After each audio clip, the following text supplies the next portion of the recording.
Bolsonaro vai cair em tão pouco tempo. Eu acredito, inclusive, que se porventura isso ocorrer, isso só acontecerá, né, se ele não conseguir ser viável para a implementação das reformas, né, que esse bloco político se propõe.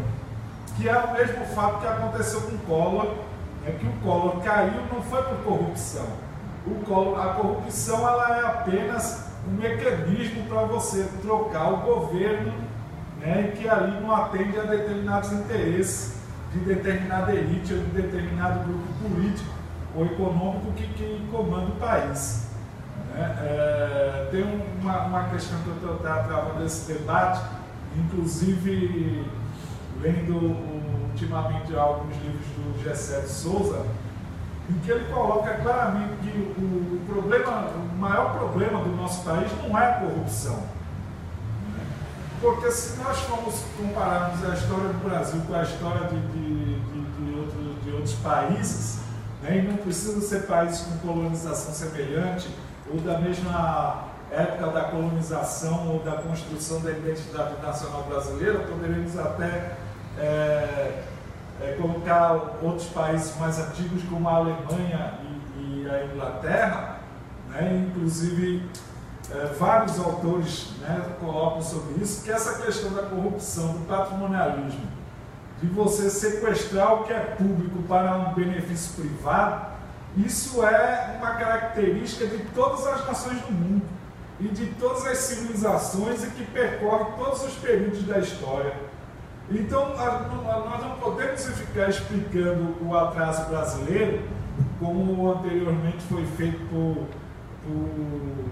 por diversos autores clássicos brasileiros, né, como,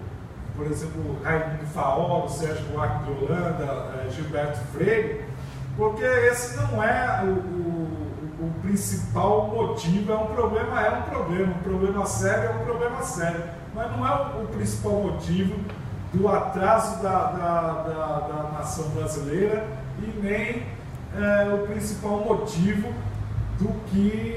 as coisas estão acontecendo hoje aqui no Brasil que nos levaram a essa conjuntura atual. Porque, na verdade, o grande problema da nossa nação é que até hoje não conseguimos resolver o problema da desigualdade social.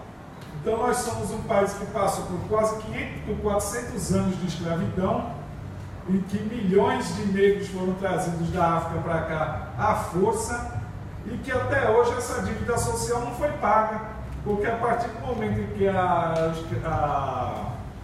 princesa Isabel assina a Lei Áurea, aqueles milhões de negros escravizados foram imediatamente excluídos da sociedade, sem emprego, sem trabalho, sem condições de sobreviver, amontoados nas favelas, como nós vemos até hoje lá no Rio de Janeiro, né? Quando começou a ocupação da Rocinha, daqueles morros ali próximos ao centro do Rio de Janeiro. E isso até hoje não foi resolvido. Isso sem falar da questão do extermínio dos povos indígenas. Que se hoje nós ainda temos povos indígenas é porque o Brasil é um país de dimensão continental e que, né, do centro-oeste para lá, a colonização ela foi tardia, né? Só foi apenas a ocorrer de forma mais acelerada depois da Segunda Guerra Mundial e até mesmo depois durante a ditadura militar na década de 60 e 70. Então, o extermínio dos povos indígenas brasileiros, né, que é uma história que ainda é muito mal contada, né, também em que, inclusive, ela é muito parecida com o extermínio das nações indígenas norte-americanas, né, porque você anda pela rua lá nos Estados Unidos e você não vê mais índios. E aqui no Brasil é a mesma coisa, você anda em Recife, em São Paulo, em Porto Alegre, você não vê índios, ao contrário de, por exemplo, de todas as outras nações latino-americanas que você chega no aeroporto e você vê lá a descendente indígena claramente em qualquer faixa social da população. Então, pelo fato de nós não resolvermos esse problema principal, que é a desigualdade social, é que isso vai acarretando todos os problemas sociais, políticos, econômicos que o Brasil tem até hoje. Em que pese a questão de outro fato que é também muito curioso, né? Em que eu falei que o Bolsonaro não vai cair por causa da corrupção, o Collor não caiu por causa da corrupção, e todos os outros presidentes, né, se nós formos ver que tinham como prioridade uma inversão de papéis na sociedade brasileira, que procuravam mudar esse panorama histórico da nossa nação, que foi Getúlio Vargas no seu segundo governo, em que ele acabou se suicidando, né? Juscelino Kubitschek e João Goulart, depois Lula e Dilma Rousseff, né, que foram os governos que, ao menos, tentaram dar um caráter mais progressista, fazer uma inversão de prioridades, inclusive na economia do país, né, podendo priorizar um investimento e políticas públicas em que nós vimos ali já a questão do estado de bem-estar social, né, muito também patrocinado por esse tipo de política do keynesianismo, né, que foi implementado no Plano Marshall depois da Segunda Guerra Mundial na Europa, a própria política de Delano Roosevelt depois da crise da Bolsa de 29, que implementa através do keynesianismo todo o estado de bem-estar social norte-americano. Então, baseado nisso daí, é que Getúlio Vargas, depois Juscelino Kubitschek, João Goulart, depois Lula e a Dilma, né, tentaram implementar isso daí. E o que acontece justamente quando, a partir desse momento, nós temos esses presidentes com uma força social, político-social por trás deles, em que procurava avanços para o povo brasileiro, desde praticamente o primeiro dia de mandato, primeiro ano de mandato, são cotidianamente atacados sobre a pecha de serem governos corruptos que estavam roubando o cofre da nação, né? E que, a partir daí, esse discurso muito propagado antes, né, pelos grandes jornais, né, antigamente o Roberto Marinho, Assis Chateaubriand e outras famílias, né, que dominaram a comunicação brasileira durante décadas, né, e tentando justamente derrubar um projeto político em que procurava uma visão mais progressista do país. E agora, mesmo depois de passar todas essas décadas, depois de Getúlio Vargas, de Juscelino e de João Goulart, né, e aí justamente com o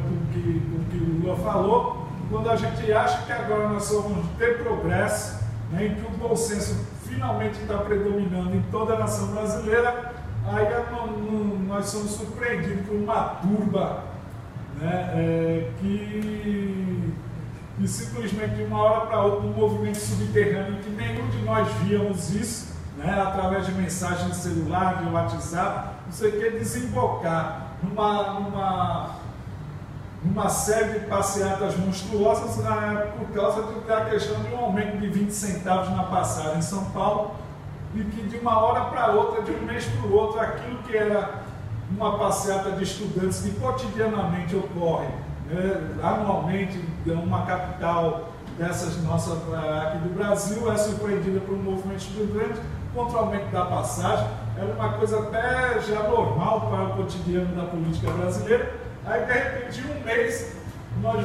vimos essa briga contra o aumento da passagem virar manifestações gigantescas de ordem conservadora, né, procurando derrubar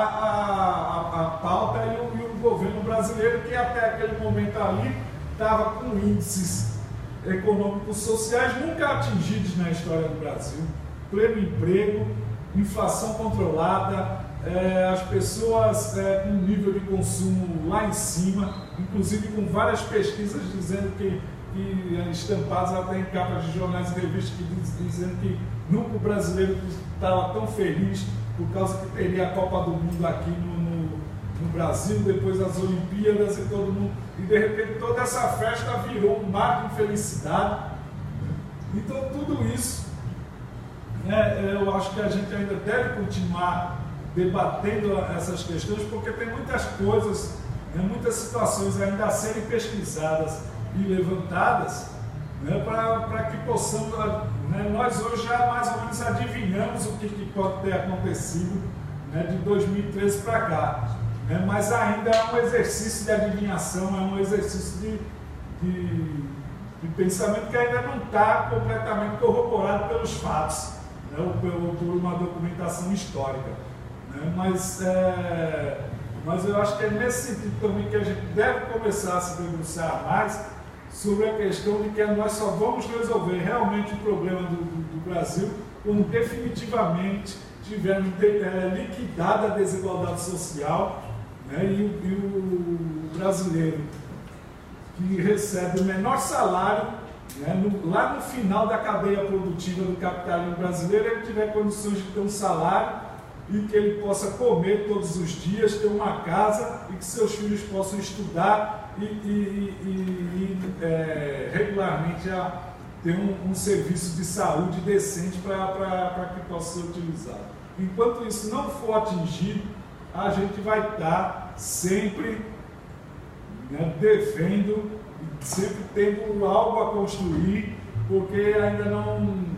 teríamos atingido o nosso objetivo enquanto civilização, pelo menos uma civilização que a gente acha que todas as pessoas devem ter acesso.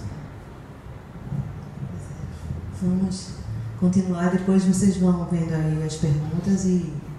para a gente não perder o ritmo. Pedro e